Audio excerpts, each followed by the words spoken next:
देखिए, पाकिस्तान के कब्जे वाले कश्मीर में आजादी के लिए जनक्रांति का आगाज हो चुका है। मुजफ्फराबाद मार्च में सिर्फ 48 घंटे बचे हैं।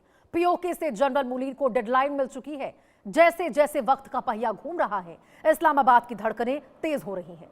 पीओके 15 जुलाई को पाकिस्तान से आर पार के मूड में है। अवैध कब्जे वाले कश्मीर से पाकिस्तान का बोरियां बिस्तर बंधने वाला है। कमर तोड़ महंगाई, बिजली संकट, भारी भरकम टैक्स और प्रशासनिक अनदेखी के मुद्दे पर शुरू हुआ आंदोलन उस मोड़ पर पहुंच गया है जहां से कोई यू टर्न नहीं बल्कि आजादी का रास्ता है। अब पीओके की पब्लिक पाकिस्तान का दखल बर्दाश्त के मूड में बिल्कुल नहीं है। जेएसीसी यानी ज्वाइंट अवामी एक्शन कमेटी ने फाइनल फरमान सुना दिया है। अगर हमारी मांगे नहीं मानी तो 15 जुलाई को पाकिस्तान की संसद से पीओके के नेता आजादी का ऐलान कर देंगे। पीओके से निकली क्रांति की ये चिंगारी इतनी विस्फोटक है कि इस्लामाबाद को जलाकर राख कर सकती है। शहबाज शरीफ टेंशन में है, मुनीर का ब्लड प्रेशर ऊपर हो चुका है, नीचे हो रहा है। पीओके में लगी आग की तपिश से देखिए पूरी हुकूमत सहमी हुई नजर आ रही। वहीं पीओके के रावलकोट में विरोध प्रदर्शनों की अगुवाई कर रहे जावेद इकबाल ने कहा है कि पाकिस्तानी सेना के आजादी वाले 78 साल पुरानी कहानी को अब वो किसी कीमत पर नहीं मानेंगे। जावेद इकबाल ने शहबाज शरीफ और 80 मुनीर की पोल खोलते हुए कहा है कि आपने 78 साल तक हमें कश्मीर को आजाद कराने का चूरन बेचा है, लेकिन अब हम इसे नहीं खरीदेंगे। तो क्या पीओके पाकिस्तान के हाथ से निकल गया है? इसी मुद्दे पर हम चर्चा करेंगे, लेकिन पहले सुनिए जेएसी अध्यक्ष जावेद इकबाल का यह बयान। 78 साल जैसा कि यह चूरन बेचा गया कि हम श्रीनगर को आजाद करवाएंगे। पुत्र है चूरन पुराना हो गया। रावला कोट तू जरा पिंडी टाइम ने डब्बा जाना ना उसने चूरन बेचो हूं चूरन तो सारा कश्मीरी को ऐसा कोई चूरन ना ले लगे। असा की तुसा है असा कश्मीर आजाद के रासा 78 साल श्रीनगर दी ट्रक्कां दी बत्ती मगर लाई रखा। 78 साल आज पहली बारी जिले असा है कि कुछ अरसे वास्ते श्रीनगर की छोड़ दो, आजाद कश्मीर की तरफ भी तवज्जो दो। जिसकी तुसा आजाद आने हो असा ते कौन आने सा ये आजादी है। लोगो आटा मंगया त्या कोली, बिजली मंगी त्या कोली, पानी मंगया त्या कोली, हुक्मरानी मंगी त्या कोली, लेकिन उन कोली खाली खान न लगे। उन हादी कोली एगो पुत्र सिर दर्द गोली नहीं है जी बार बार सही खा क्या गोली नहीं अख भी कोनी होनी उसरी तकना आगे फायका बैठे या कमरा बैठे है। और इसी विषय पर देखिए खास बातचीत के लिए हमारे साथ retired defence expert major general doctor Rajan Kochar ji जुड़ चुके हैं। राजन कोचर जी, बहुत बहुत स्वागत है इंडिया न्यूज पर खास बातचीत में जुड़ने के लिए।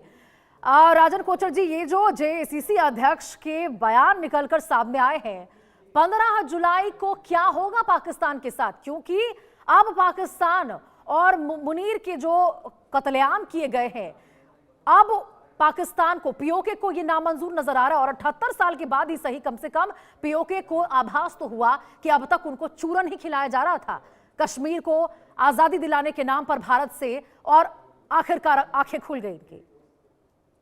जयंत, रोशनी जी, और ये बहुत इंपॉर्टेंट मुद्दा है बिकॉज भारत के बॉर्डर के ऊपर है ये पूरा एरिया। और पाकिस्तान के लिए बुरी खबर इसलिए है क्योंकि पाकिस्तान में ये एक अकेला इसको मुद्दा नहीं हो रहा है बिकॉज आप जानते हैं बलूचिस्तान की क्या हालत है।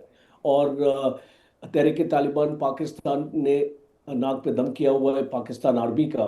और आप खैबर पख्तूनख्वा का भी आप जानते हैं कि वहाँ भी एजिटेशन है। तो पाकिस्तान की फौज के लिए अब 3 फ्रंट खुल चुके हैं। और पीओजेके की जब हम बात करते हैं तो पहले अगर मैं इसको फॉलो कर रहा था 2 साल पहले से, ये आपका अनरेस्ट मैं देख रहा हूँ, वो इस इंटेंसिटी और इस तेजी से नहीं बढ़ रहा था। आज हम देख रहे हैं ये इसको मुजफ्फराबाद अकेला नहीं है, कोटली है, रावलकोट है, मीरपुर है, अब ये फैल रहा है।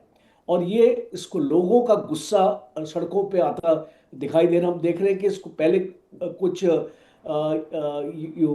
महंगाई की वजह से एजिटेशन हो रहे थे, बट अब जो है अब वो चाहते हैं कि उनकी एक अपने स्टेट में उनकी पहचान हो। अभी क्या हो रहा है कि इस्लामाबाद हर एक चीज इंटरफेयर कर रहा है। अब आप 12 सीट्स भी देखिए उनके असेंबली में रिजर्व कर दी। वहां पे इसको रेफ्यूजीज के लिए जो आएंगे इस्लामाबाद से या कहीं और से आएंगे, तो अब लोगों अपनी रिप्रेजेंटेशन चाहते हैं। दूसरा, इसको लोगों ने रियलाइज किया है कि पाकिस्तान की जो एडमिनिस्ट्रेशन है और पाकिस्तान की गवर्नमेंट है, वो हद से ज्यादा इंटरफेयर करती है उनके इंटरनल अफेयर्स में, उनके पॉलिटिकल अफेयर्स में। और जो ये आपका पावर, इलेक्ट्रिसिटी वगैरह जो यहाँ से जनरेट होता है वो पंजाब और सिंध में जाता है, वहां से इनको वापस मिलता है दुगले दाम में। तो ये सारे जो मुद्दे, अनएम्प्लॉयमेंट बहुत ज्यादा हो चुकी है, यहाँ पे इन्फ्लेशन हो गया, और जो इनको सब्सिडीज देते थे आप, जैसे वीट हो गया, राइस हो गया, इनको सब्सिडीज मिलती थी, उसको भी कम कर दिया है गवर्नमेंट ने। तो ये एक बहुत गुस्सा दिखाई दे रहा है। और पहले जेएसी जो ये एक इनकी पार्टी है, ट्रेडर्स की पार्टी है, ये एक एक ग्रुप है, ये पहले चुप था, मीन्स ये कोई एक फोर्स के साथ आगे नहीं निकला था। आज हम देख रहे हैं कि जेएसी का जो गठन हुआ और जिस तरीके से उसको मजबूती मिल रही है, उसको एक आवाज मिल रही है। आज लोगों की आवाज वो पहुंचा रहे हैं पूरे पाकिस्तान में। और मुझे लगता है बिल्कुल कि कोचर जी, और देखिए यहाँ पर संसद में जो 15 जुलाई को कहा जा रहा है कि भाई हम 48 घंटे का तुम्हारे पास अल्टीमेटम है, यानी कि महज 48 घंटे का वक्त बच चुका है मुनीर के पास। नहीं मानेंगे तो संसद से यहाँ पर जब आवाज निकलेगी तो बाकी दूर तक जाएगी। देख, इसको जनरल मुनीर के लिए बहुत बड़ी चुनौती है। और अगर आपने एक रिपोर्ट भी देखी होगी, कुछ दिन पुरानी रिपोर्ट है, जिसमें पाकिस्तान भारत के बॉर्डर पे, जो पीओजे के साथ बॉर्डर है इनका, वहां पे स्मार्ट फेंसिंग लगा रहा है। और इस तरीके की 1.5 लाख सैनिक बॉर्डर पे इसने वहां पे तैनात किए हैं, और पीओजे के, आजाद कश्मीर जिसको ये बोलते हैं। और पीओजे का जो आपका एरिया है, मैं आपके व्यूज को भी बताना चाहूंगा कि गिलगित बल्किस्तान को इंक्लूड करता है। अब पाकिस्तान पीओजे को अपना आजाद कश्मीर ही समझता है, बट वो आजाद कश्मीर अकेला नहीं है, गिलगित बल्किस्तान का भी एरिया। इसीलिए चाइना भी बहुत कंसर्न है इस आंदोलन से, क्योंकि चाइना का सीपेक जो प्रोजेक्ट है वो गिलगित से निकलता है और उसको आगे जाता है, और एक बहुत सेंसिटिव एरिया है क्योंकि ये काराकोरम वैली को जोड़ता है। तो मैं मानता हूं कि जनरल मुनीर के लिए सबसे बड़ी चुनौती होगी इस एरिया को कंट्रोल करना। 3 इसकी वजह हैं। इसकी पहली वजह है कि ये भारत के इसको बॉर्डर से मिलता है। दूसरी इसको वजह है कि जब ये आंदोलन और इसको बढ़ेगा और पाकिस्तान की फौज सख्ती करेगी, तो रेफ्यूजीज भागेंगे इस भारत की तरफ, और उनको रोकने के लिए लोगों ने फेंसिंग लगा रखी है। तीसरा, जिस तरीके से लोगों ने इसको यहाँ पे इसको लोगों को उठाते हैं, उनके अगेंस्ट कोई चार्जशीट नहीं होती है और वापस नहीं आते लोग। अनफोर्स्ड डिसअपीयरेंसेस की जब हम बात करते थे बलूचिस्तान में, सेम चीज हमको यहाँ पे देखने को मिल रही है। तो इसको मुझे लगता है कि ये बहुत एक सीरियस टर्न। बिल्कुल कोचर जी, क्योंकि देखिए ये जो आप कह रहे हैं कि चार्जशीट नहीं होती है, उठा लेते हैं और फिर वापस नहीं करते लोगों को, ये तो पाकिस्तान बहुत पीछे छोड़ चुका है। वो थोड़ी ना कोई नियम और कानून के तहत चलता है कि वो सारी चीजों को यहाँ पर फॉलो करता हुआ नजर आएगा। आप देखिए पाकिस्तान कैसे घिरा है। बलूचिस्तान की बात कर ले, बीएलए पर जो हमले हो रहे हैं वो हो जाए, टीटीपी की ओर से हो जाए, अब तो लग रहा है कि एलओसी से ज्यादा खतरा उसको पीओके में हो गया है पाकिस्तान को। ये कहना बिल्कुल गलत नहीं होगा। आप इसको बिल्कुल आपने सही बात करी। देखिए, एक जो इंसर्जेंसी लाइक मूवमेंट मैं देख रहा हूं, एक इंसर्जेंसी के 4 फेजेस होते हैं।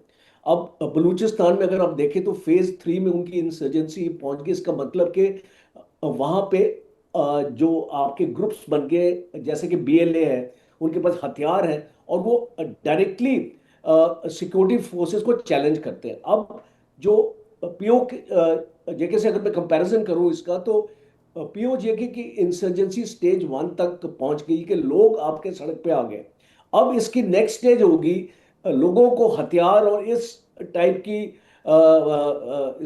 जो सुविधा मिले, तो वो इसको मुकाबला करेंगे सिक्योरिटी फोर्सेस के साथ। और स्टेज 3 में आपके ग्रुप्स बन जाएंगे यहाँ पे, जैसे बीएलए का एक ग्रुप है, इसको यहाँ पे पीओजेके में भी एक ऐसा ग्रुप अपना बनेगा जो डायरेक्टली इस कन्फ्रंट करेगा सिक्योरिटी फोर्सेस को। तो मुझे लगता है ये पाकिस्तान के लिए बहुत एक डेंजरस कॉकटेल, मैं बोलता हूं इसको कॉकटेल, इसको बन चुका है, क्योंकि बलूचिस्तान इस कॉकटेल में है, खैबर पख्तूनख्वा है और अभी आपका पीओजेके है। बिल्कुल और बिल्कुल कोचर जी, क्योंकि पीओके भी एक तरह से आप देखिए दूसरा बलूचिस्तान बनने की ओर साफ तौर पर अग्रसर हो चुका है। मतलब देखिए अध्यक्ष की बातें हमने सुनी, कैसे खुलेआम, मतलब लग रहा है कि अब बिल्कुल नामंजूर है उन लोगों को उनका अत्याचार। खुलेआम कह रहे हैं कि भाई तुमसे पानी मांगते हैं तो तुम गोलियां बरसाते हो, रोजगार मांगते हैं तो गोलियां बरसाते हो, आटा मांगते हैं खाने को लेकर 2 वक्त की रोटी तब तुम गोलियां बरसाते हो। और यही वजह है कि अब देखिए लग रहा है कि 15 जुलाई को पाकिस्तान का तो बोरिया बिस्तर कश्मीर से वहां से उठने वाला है। देखिए बहुत ये सिचुएशन टेंस हो रही है। अब देखिए अब इसको 15 जुलाई का इसको वेट कर सकते हैं, बिकॉज वहां पे इस एजुटेशन को और एक मजबूती दिखाई देती है मुझे।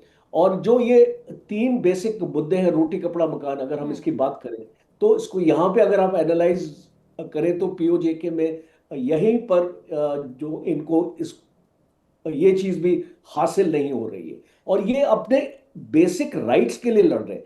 आप इनके ऊपर एहसान नहीं कर रहे। अगर पाकिस्तान की गवर्नमेंट सोचती है कि हम एहसान कर रहे हैं यहाँ के लोगों पे, आप एहसान नहीं कर रहे। आपकी इसको गवर्नमेंट का एक फर्ज बनता है, एक रिस्पॉन्सिबिलिटी बनती है। जब आपके पास अथॉरिटी है, अथॉरिटी के साथ रिस्पॉन्सिबिलिटी भी आती है, और वो रिस्पॉन्सिबिलिटी आप पूरा नहीं कर पा रहे हैं, बिकॉज आप एक डिस्क्रिमिनेशन ला रहे हैं इनमें। आप इसको देखिए, आप इस पाकिस्तान आर्मी में देखिए, पंजाबीज डोमिनेट करते हैं पाकिस्तान आर्मी को। अगर आप पाकिस्तान एडमिनिस्ट्रेशन में भी देखें, उनके सिविल सर्विसेज में भी देखें, तो पाकिस्तान डोमिनेट करते हैं। अब इसको यहाँ के लोगों की रिप्रेजेंटेशन कहाँ है? उनकी ना तो गवर्नेंस में है, ना तो पाकिस्तान आर्मी में है। तो इसीलिए उनको इसको नाराजगी है आपसे। और अगर आप इस नाराजगी को नहीं दूर करेंगे, जो हम देख रहे हैं कि जो ये एक रुख इन लोगों ने लगा लिया कि इसको कुचलना है, इस मूवमेंट को खत्म करना है, इनके लीडर्स को जेल में डालना है, अगर आप ऐसे करेंगे तो ये इसको बिल्कुल कोचर जी, क्योंकि देखिए नाराजगी दूर करना तो बहुत दूर की बात है, सुनने को तैयार नहीं है। आवाज अपनी बुनियादी जरूरतों के लिए उठाई जाती है, उस पर गोलियां बरसा देते हैं निहत्थों लोगों के ऊपर। और तभी तो यहाँ पर पीओके में ये सुर हो चुका है कि बहुत तुमने 78 सालों तक हमको चूरन चटाया है, चूरन बेचा है, लेकिन अब नहीं बिकेगा भारत से कश्मीर की आजादी पर। बहुत बहुत शुक्रिया कोचर जी, आपका खास बातचीत में जुड़ने के लिए बहुत शुक्रिया। आगे बढ़ते हैं आपका, देखिए